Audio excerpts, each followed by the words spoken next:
Soruşmayın, siz adımı ne olar? Adım, sanım Kəlbəcərdə qalıbdır. Səssiz qalıb dilim susub qəlbimdən. Hər bir anım Kəlbəcərdə qalıbdır.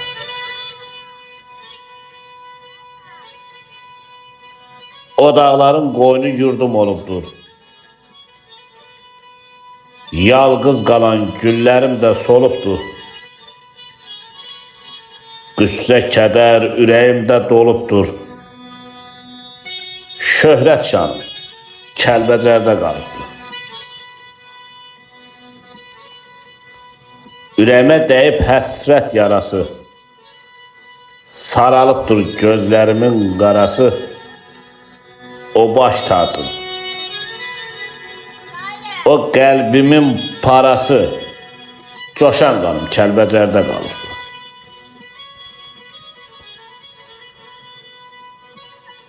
Uzun zaman vətən deyib ağladım. Göz yaşımla sinələri dağladım. Ümidimi Allahıma bağladım. Quru canım Kəlbəcərdə qalıbdır. İntiqamam, yaralarım çox dərin. Sirdaşıyam qara zülmət gecənin. Öhdəsindən gəlmədim bu dərdlərin. Öhdəsindən gəlmədim bu dərdlərin. Tək loğmanım Kəlbəcərdə qalıbdır. Tək loğmanım Kəlbəcərdə qalıbdır. Təbiət loğmanım Kəlbəcər. Ey, ey, ey, ey, ey, sədaqətidir də yazmən.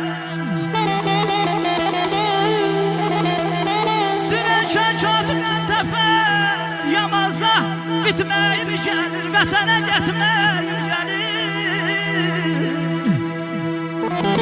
Həzrəm dağlara, həzrəm dağlara, yol gedir ay dostlar, baxsalara, bağlara. Deyirəm inşallah az qalıyım, İnşallah bu Kəlbəcərin qaydacaq.